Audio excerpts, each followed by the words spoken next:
Morning, everybody. Borada, as we say in Welsh. I've determined to use my Welsh as Terry used his Irish, but I'm not going to use too much. Yes, and it's very interesting to hear Terry's introduction on Magellas too, because it's even clearer to me now that the interest here is strongly in medical technology. And really, I'm not a medical technology expert, except in the sense that I know it's an input, of course, and even to some extent an output of the broader biosciences, life sciences industry, which of course spans a considerably larger area than just medical. And in some points, when I'll go through the presentation, I'll talk a little bit about some of the other biotechnologies and their relevance to technological development too. But really, as the Magellas very kind introduction said, I'm someone who's spent a lot of time, looking into the way that clusters work and larger regional innovation systems work, and feel I've got quite a good handle on that, though it's always changing. And within that, biotechnology has been for 10 years one of the core missions of my research institute. When it was established back in the early 90s, healthcare, sustainability, and regional innovation were the three main things that we were supposed to do research in. And we've done that over the years in all three. And so, in a sense, I tend to see the world as kind of tied up and joined up rather than in separate compartments. And this was brought home to me when the last time I went to a biotechnology cluster was in Uppsala, which is an interesting one, has possibly some similarities and some potential for learning for the Irish case, where I do evaluations for their National Innovation Agency of their cluster policies and strategies. And earlier this year, January, we did the second evaluation. We did a sort of early evaluation. This is a kind of mid-term evaluation, and we'll probably, if the money holds out on the part of the Swedish government, we'll probably end up doing an ex-post evaluation of the individual clusters. And in Uppsala, they had one of the first three to be established under a cluster building program. And when we went there 3 years ago, nearer to 4 years ago now, there was a lot of talk about this is biotechnology in the sense of the heart of the biotechnology being the drug production, therapeutic side of it, and here are the diagnostics. And there was a sort of elite and not a second team, in the sense of technologies perceived at that time. By the time we went there in January, that distinction disappeared, and projects had been set up, and the world had moved on, and now the diagnostics and the tests are part of the therapeutics. And they talk about, what do they call it? You'll know this term, I hope. Theranostics. I won't have too much to say about the theranostics. This is one of these things about booming fields, growing fields, and you get these new words coming along, and to find out what the hell they mean. So that's the one to take away from today if you haven't heard it before, theranostics. So in a sense, even though I'm not going to specialise at all really in the medical technology side, it's there in the discussion of biotechnology. And biotechnology is where the growth of new treatments, of course, is at its strongest. So, and I'm also going to talk about the way, really I want to talk about the way in which good clusters work.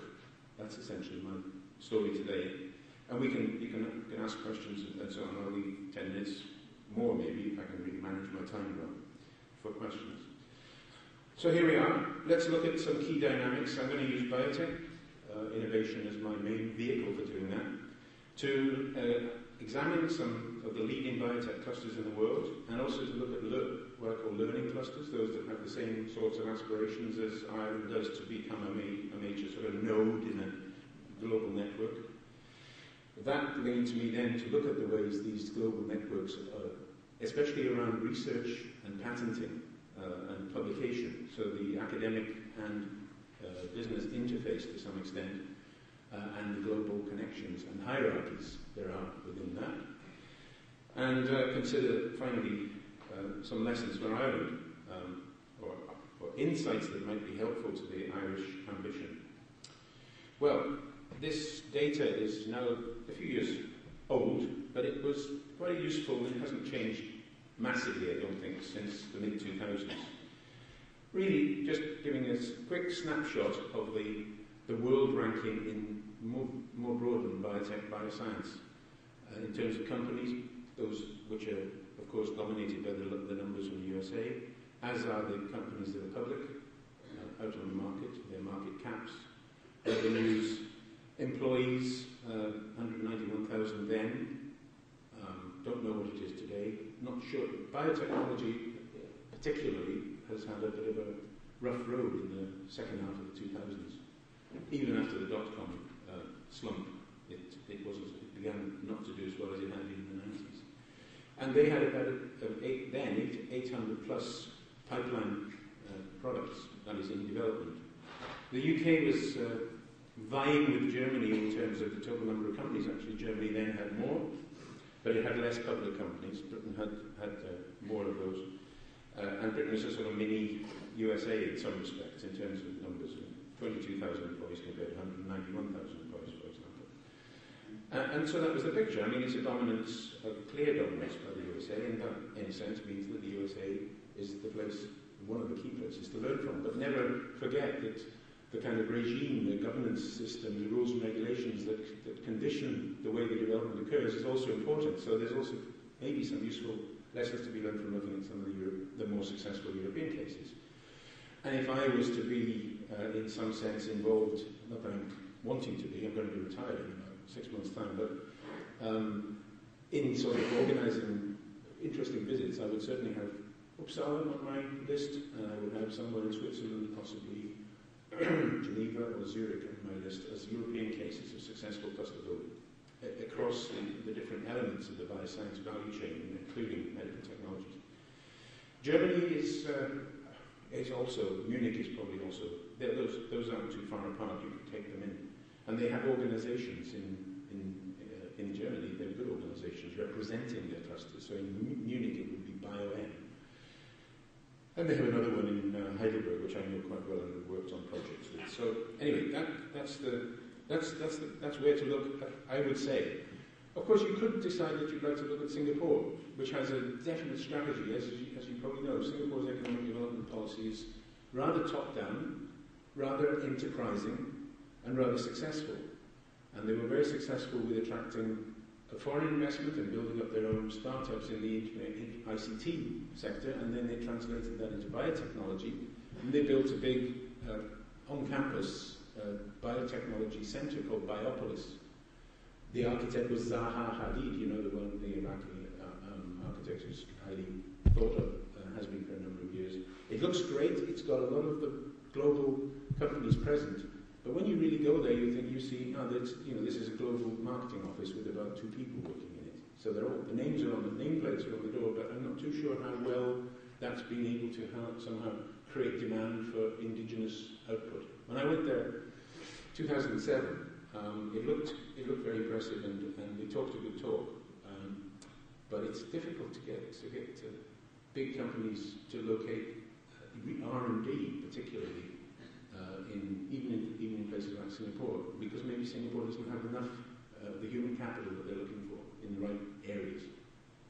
But Singapore is another good example of an actual strategy, which is, there is glass and steel and cement to be seen and firmed inside. This was then taking, I think it's the same source of data. It takes a broader look at the global setup in terms of product pipelines.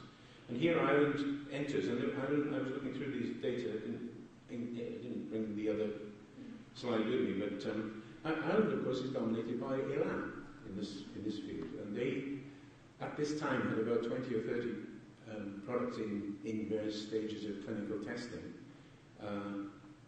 But this is perhaps the Irish model, has been to have a kind of national champion and help, and it has proved, as far as I know, though I haven't looked at the recent situation of Iran, has proved to be the main vehicle. And logically, in the sort of bioscience, biotechnology, medical therapeutics area, it would have to be some sort of an anchor for and for medical technology, conceivably. One of the elements of an anchor in a cluster, even if the cluster isn't in one place, if it's spread out in different parts of Ireland. Because this is an industry which invented, in a way, before it was called this, open innovation, for reasons I'll come on to shortly. so that there's a lot of scope for small startup companies that have the right IPR, let's say, and financial backing to be suppliers to big companies. And that seems to me to be one of the key elements of what a successful cluster has. It has some anchor companies and some supply companies, and they interact and they compete, but they also sometimes cooperate. So here we had, again, the USA dominating the preclinical product stage, the phase 1s. But if you add up the Europeans, they were coming up quite well in the some of the other phases. And again, we see the UK, Switzerland, Sweden, France. Denmark enters in, Italy, not so hot. Israel, which is for a small country in comparison to a very successful incubator program there, with quite a significant presence in bioscience and biotechnology products. Across the board, it's not just medical either. If you ever reflect on these, what do they call them, tiny cherry tomatoes that you see on your salad bowl, well, they were invented in the Hebrew University in Jerusalem by biotechnologists.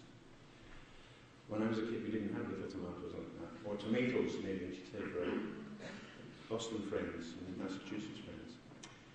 So there we see Ireland present in the global picture, but with relatively few new drugs coming through the pipeline, and relatively few pipeline products. But then, similarly, Finland is similar size to Ireland, it's a little bit better, but they're not massively different in performance from each other.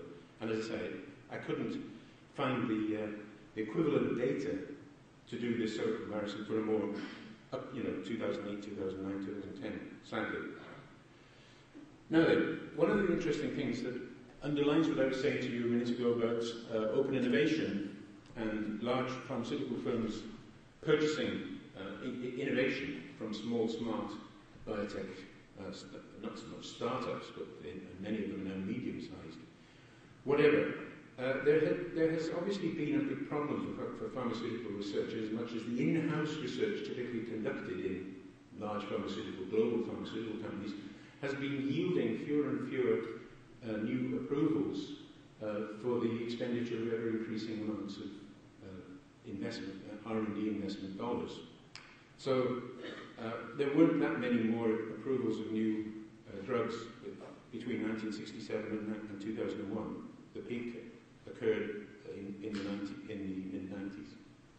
But the R&D expenditure in the right column has gone up from 2 billion to 30, and in fact, later on, by about mid-2000s, it was more like 60 billion.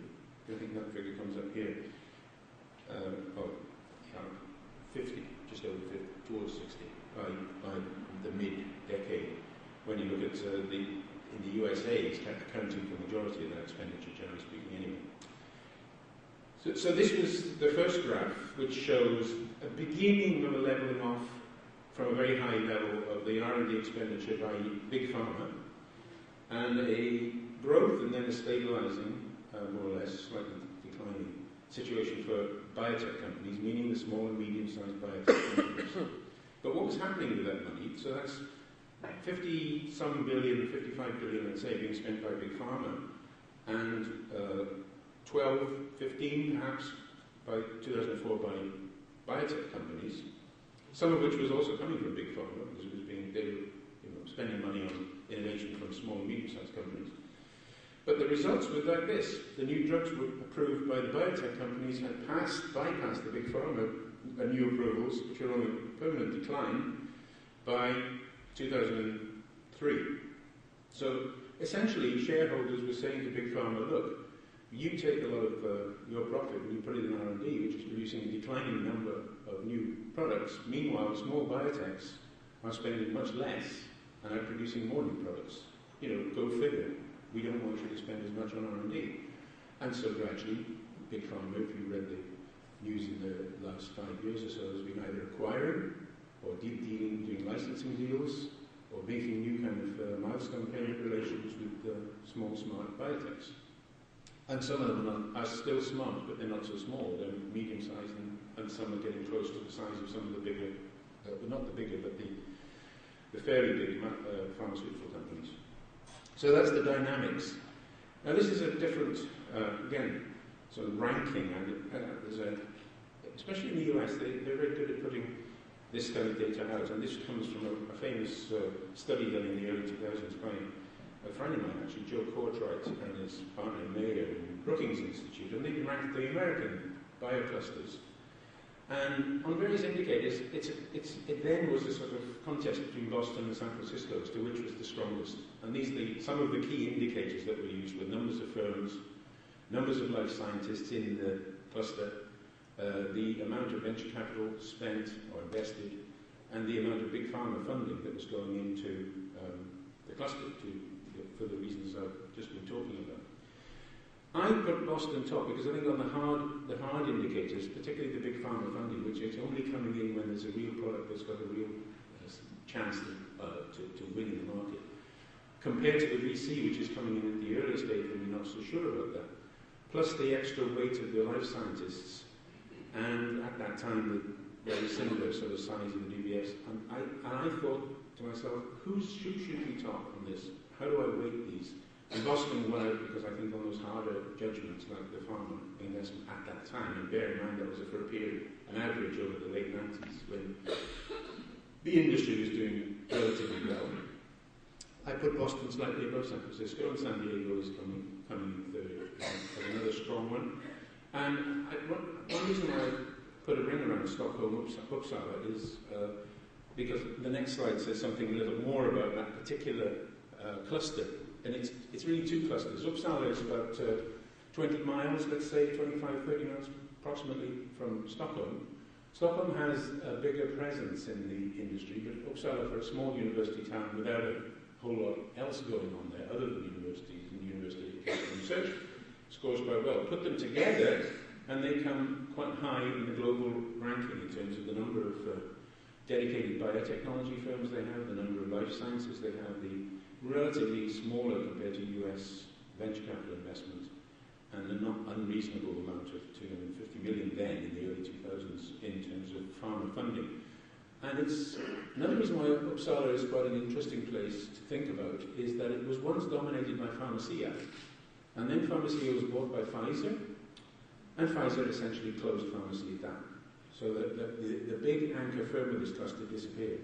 The only bit that's left is a diagnostics company, or Pharmadie or something like that. However, it translated itself, and in a way, just as I was saying earlier on, the anchor firm has a significant influence because the smaller firms that were spinning out of universities were supplying more towards the Pharmacia type of product, which is a pharmaceutical product. So that was more those companies were more concerned with therapeutics at that time.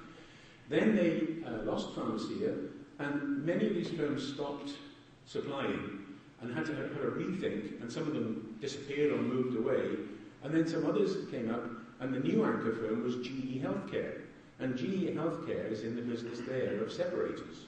So they then began to sort of find a market in a completely different part of the whole. It was medtech, biotech, medtech rather than therapeutics, but they were able to adjust, and this adjustment was over a period of time. It was assisted to a limited extent by there being this Swedish national cluster competition, which Uppsala Bio won one of the first three initiatives to be funded. And you can go there now and you'll find quite a strong GE at the peak of the pyramid, and numerous other companies, not all supplying GE, but many of them are in medical technology. If they stayed in Uppsala, they might have started off being in therapeutics. But as I said, theranostics now means that those two things are less distant from each other than they used to be thought to be anyway. So the world changes, the technology changes, the cluster changes. Others have had stronger links developed with outfits based in Stockholm, which is the home of the world-famed research institute, the Karolinska Institute, which always features very highly on the global network maps, because it's easily Sweden's one of Europe's strongest medical biosciences research centers, and so on. The other thing to note, really, is that these places which have significant presence in this broadly defined medical biotechnology business are not all global capital cities. They are maybe capital cities or they're serious cities in their countries, but they're not huge places. Zurich, as I say, Uppsala, Cambridge, of course, in the UK, is a population not much more than Galway. Jerusalem, which seldom you would think seldom appears on any high-tech maps, it features quite well on the Biotech map, as I mentioned before, and so on. And notice Scotland, the perhaps nearest comparison for Ireland, which has had quite a strong biotechnology cluster policy since Michael Porter was hired to be consultant to them in about 1990. And it has borne fruit, and it particularly grew in terms of the support industries, the diagnostics, testing, and other support industries, technologies rather than pure therapeutics, in the sort of mid-90s to the mid-2000s period. So I will also pay attention to what they've been doing in Scotland. And some of that has come from attracting inward investment, but inward investment in special areas that they either want to have some competition in, like clinical research organizations, or in some cases in particular fields like proteomics or something like that. Back to Sweden and the setup. This is quite a useful. They have quite a useful knowledge management system in this organization called Vinnova down in the left-hand corner that I sometimes work for on doing these evaluations. And the knowledge management system is based on a geographical information system, which I advise them on, and it just that contains the whole industry across the whole of biotechnology, from drug discovery through drug delivery, through diagnostics, clinical research, down to the different other types of biotech, agriculture, and food related. And there's an interesting story actually that I think I've got time to tell you. In the early days of biotechnology, when I think Genentech was the second biotechnology firm, so many people think it was the first pure biotechnology firm, but Cetus was around, and Cetus was also in San Francisco. And those were the days when the contest was to get a new and better form of insulin. Genentech won that battle against a Danish company called Novo Nordisk, as it was called, and I think the part of it that was in contest now called Novozyme. And one of the reasons why Genentech was able to beat Novo Nordisk was that Cetus, the neighbouring company, had developed polymerase chain reaction, which enabled them to do the necessary genetic engineering, whereas there was no equivalent in Europe at that time. And of course, Carey Mullis won the Nobel Prize for inventing polymerase chain reaction. But Novo took it on the chin and learned the lessons and actually began to become much more focused on the whole etiology, if you like, of diabetes. And amongst that portfolio of projects that they conducted were there was a successive or sequence of projects on aspects of diabetes that hadn't really been looked into at all at that point, which was, for example, what happens to the immune system for diabetics. And one of the things that was found in a partnership with another big research lab in Copenhagen was that the good bacteria in the gut flora was badly affected under diabetes, and that a good treatment would somehow have to include something that would enable that to strengthen. And in a way, this was the origin of probiotic foods and probiotic drinks. And although it wasn't Novo Nordisk who did it, the knowledge of that was shared because there were scientists from both sides, from Denmark and Sweden, working on these projects, taken to Sweden. And one of the earliest, I think the earliest of them all is probably Yakult, which is a kind of milk-based health drink. But the one they developed was the first non-milk-based one, in which the bacteria were in a sort of fruit-based drink. And it was called Proviva. The company that produced it was called Probi. And for many years this product seemed not to have a market. But when I was again doing the evaluation of the South Sweden or Scania food cluster in January, I learned that there was interest from big companies in Proviva because suddenly, for reasons that it's still not clear to everybody, it had taken off. And even though there's no evidence that these drinks actually do you any good, the belief that they did was somehow getting spread through the market.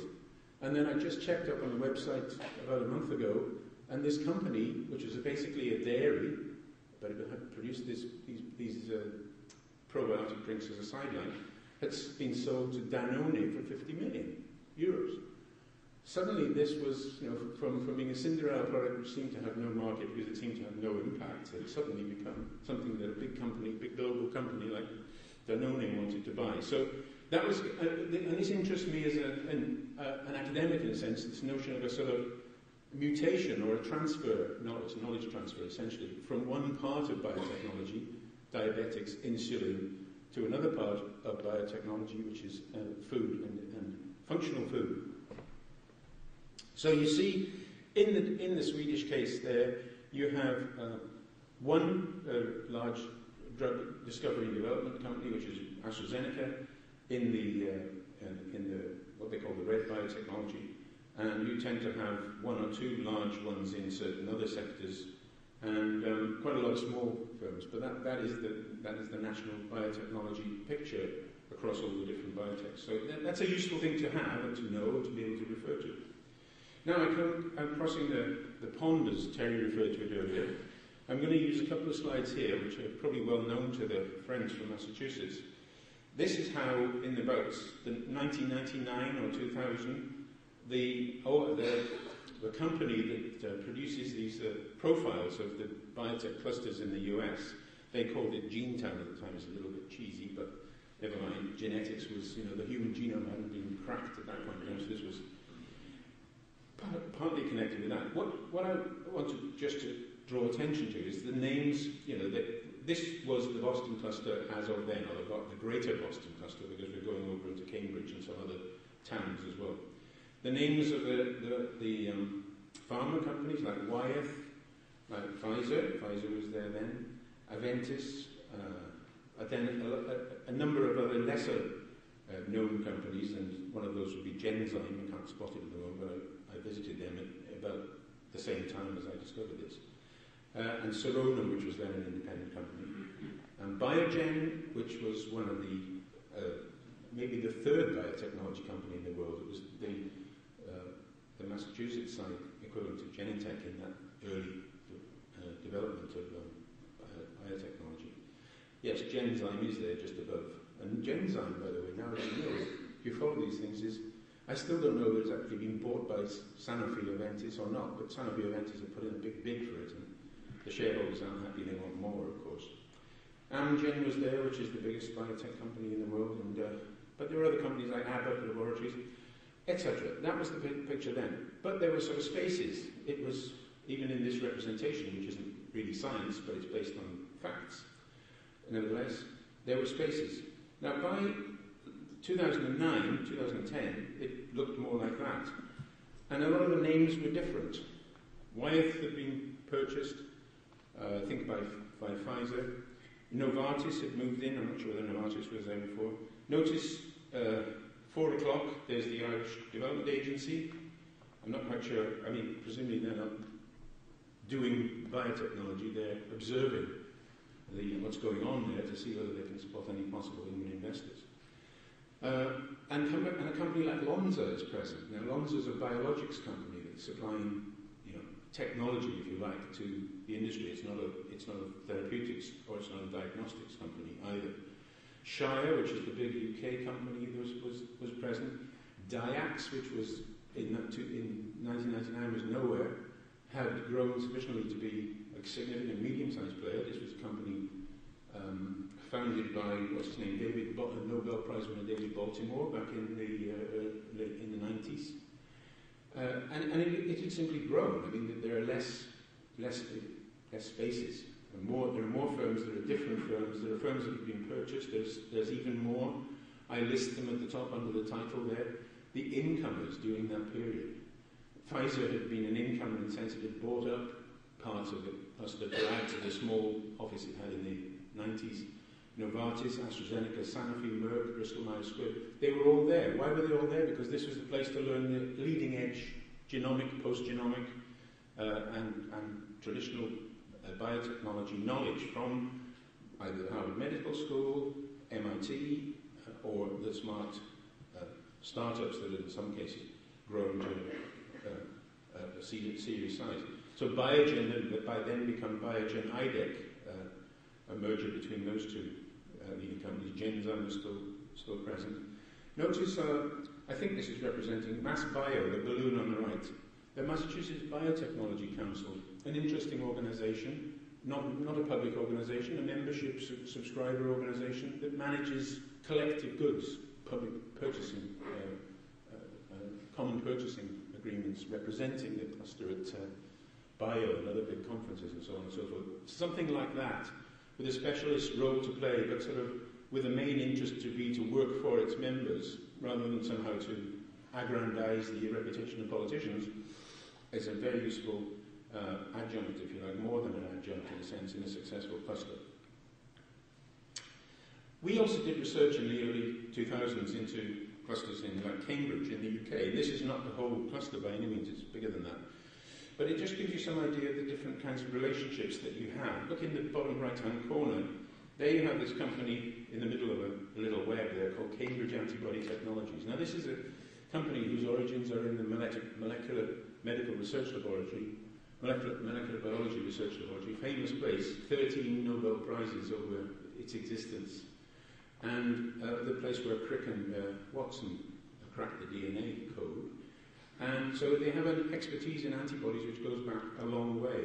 And a small, as it was then, a relatively small company, working nevertheless with Eli Lilly, Wyeth, as was then, Amgen, AstraZeneca, Abbott, quite a lot of the big farmers using this company to be its brains, in a sense, in this field. Eventually, I think in 2006, AstraZeneca bought Cambridge Antibody Technologies for $1 billion, and so now it's essentially absorbed into that organisation. Or you might want to look to the left, where the quite well-known Babraham Institute is a, well, what is it? It's a technology centre, it's an incubator centre, it's a technology marketing centre. It's very important in that sort of interface between knowledge from the laboratory and the innovation and product getting out through firms that might have started off in its incubator, like Laurantis, to get out into the market. And also within the cluster, these are all firms or organisations we did interviews with, but they were kind of random cut into the cluster, literally random in the sense that we just simply almost stuck a pin in a list of company and organisation names and then said, well, if this is a real cluster, these firms are going to be working with each other in some way or selling to each other inside the cluster. So, of course, it was a very good methodology in a sense, right? Quite conservative, but it was very neutral as well, because we found all of them having various kinds of links, funding links, partnering links, validation, licensing, and all kinds of links going on. This is what characterises a good cluster, that it's not simply an agglomeration of firms in the same field located in roughly the same area but don't speak to each other and don't do anything with each other. The cluster doesn't have to have 1,000 firms in it, it can have about 20 or less firms, but if they're working closely together, they're getting these synergies, these spillovers, knowledge spillovers that are so important. What am I doing for time? What did you say? 5 minutes? 10 minutes? Yeah.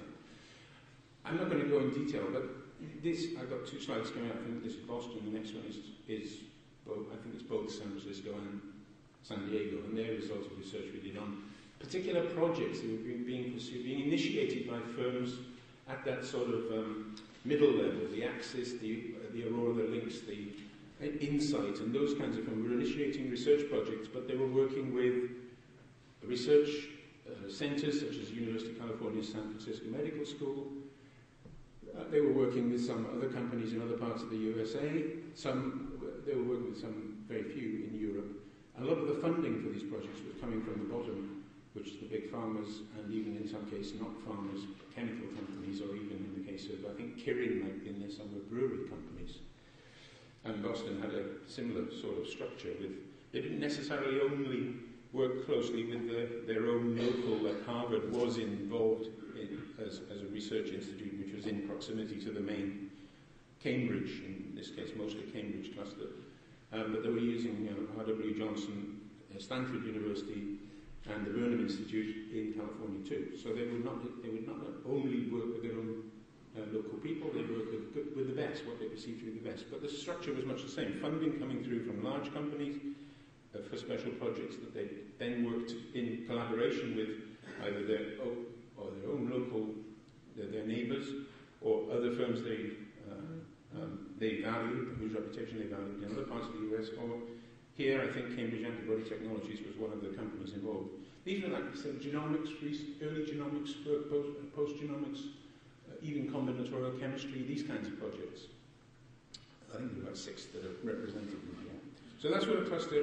Now then, getting towards the end of the talk, these clusters know each other throughout the world, but this is our sort of social networking analysis of collaborations in publishing, which is a good indicator to take because it says that these institutes, which are represented inside the circles, are working together on joint research projects. So it's a sign of a joint research which leads to joint publication, which may lead to joint patenting. And what you see for the US bioscience journals, which the US scientists consider to be the best, the tendency is for the strong partnering to go on between those, actually 5. New York comes in as a knowledge cluster more than it does as a production cluster, whereas San Diego, San Francisco, Cambridge and Boston are strong in both. But you see how the thick lines, which mean quite a lot of co-partnering arrangements and co-publishing arrangements, are among them. And then you have a kind of penumbra of some of those other locations that were in my rankings earlier on, the Stockholms, the Uppsalas. Outside of the US, the links with Cambridge and Oxford are probably the strongest. So there's something of a hierarchy. You might say Boston and Cambridge together at the top, San Francisco, San Diego beneath, New York in there, and then outside of the US, Cambridge and Oxford, and then the rest of the world roughly similar. And as I said before, there are these rest of the world includes places like Geneva, Zurich, Jerusalem, Singapore, and so Uppsala. Smallish university towns in many cases. This was the reverse picture. This was co-publication in top European bioscience journals, and there the strong links are amongst the non-Americans. The Americans do have links in here, but the stronger links are around the edge of the picture. So that's a different hierarchy. If you're going to, this is showing you more of the European hierarchy. And again, Oxford and Cambridge are important. Stockholm, the main thick lines in the Stockholm one at 11 o'clock are mainly from Karolinska Institute and the University of Stockholm. And other places like Jerusalem and Tokyo have quite strong links to each other, and Oxford and Cambridge to Montreal and Toronto come into the picture. So an inverted picture so there is still a degree of kind of cultural specificity to the publishing arrangements that go on. But some of the Europeans are close to most of the Americans, and the Americans still keep links up, even though they don't necessarily value getting published in European journals as much as they do in US journals. And there's a last slide nearly to come up which shows one of the reasons why that might be. Now this is the next step. This is co-patenting arrangements. So there are far fewer linkages, but in general they're dominated by Boston, Cambridge, so call it Greater Boston, in partnership with people in the other American clusters. And the patenting picture for over this period, 1988 to 2004, for the non-US setups, with the exception of Cambridge, and in this case London comes into it, were pretty pitiful. The US is much stronger, as we know, in terms of its desire to exploit its technological findings. Now, one of the reasons why the US might have this preference for publishing in US journals is that the line at the top, HMS, is Harvard Medical School, and in all these fields of biotechnology, as far as neuroscience and other things, apart from one or two fields, Harvard Medical School dominates the actual publications. It's Harvard Medical School journals that account for about 10% of the world's publications in these 7 fields. And so there's the power of the US biotechnology, medical science industry, the investment that's gone into it over the years from the National Institute of Health and so on and so forth, being reflected in the structure of publication. So an interesting indicator of the power structure in these networks, again, with, in this case, Harvard Medical School at the core of the Boston-Cambridge cluster in its hierarchy as the kind of the pinnacle of the mountain, if you like. I won't go into that. I'm just saying that it's not often realised, even by Chesbrough, who introduced the idea of open innovation, that biotechnology has been doing innovation for much longer than many other industries. So, conclusions. Well, I think I've said something about the dynamics of clustering. Biotechnology is not, it's not a general model, it's a science-based model, so there are particular ways in which knowledge gets translated into product and process and service. But there are similarities with other clustering setups. You need to have geographical proximity, but you don't only have to have geographical proximity, you have to have sort of what economic geography is called relational proximity, good relations with companies that might be in a different country and in a different continent.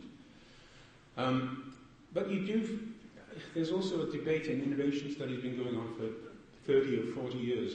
Is innovation linear or is it interactive? Well, in some senses, interactive was said to be the more modern version of how to understand the innovation process. But in pharmaceuticals, it's still got certain kind of linear characteristics. There are still big firms that are, in a sense, very key to the process. They still do research and development. They haven't closed their labs down. They are, in a sense, outsourcing and making the decision to outsource to smaller and medium-sized value chain companies. It's not purely linear. Perhaps it never was. But it's not purely interactive either. There's a certain, as we saw before, there's a certain power structure in the whole system. So, but nevertheless, in biotech, all these clusters, this is one of the perhaps significant things about this particular industry. It is very focused in places. Some places have a lot, and some places, many places, have very little. It's very sort of bifurcated in that sense. And geographic proximity is part of the capability of exploiting these knowledge, these free goods, knowledge that comes from knowledge spillovers. I talked about the nature of the global networks. It's a hierarchy, but the networks, as long as the networks have business flowing down them, they persist.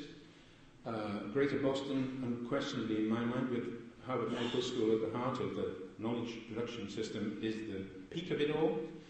Ireland has a good anchor company in Elan. The question I would want to know is to what extent can another anchor company or companies be attracted in or built up in the medical technology side of it, and how they might relate with the biotechnology side, not only in Ireland but outside as well. But the key point is that there has to be some degree of, organisation, either self-organisation by the industry to manage certain common processes, which probably in Ireland can be done through the IDA or Enterprise Ireland, or even a specialist local member-subscriber type of arrangement, to ensure that the cluster always has some traffic going on in its networks. And I think the general lesson about successful clusters is they have a lot of traffic using the networks in all sorts of different directions, both internally and externally. There I'm going to stop. I've probably gone far too long, as usual. Thank you very much for listening.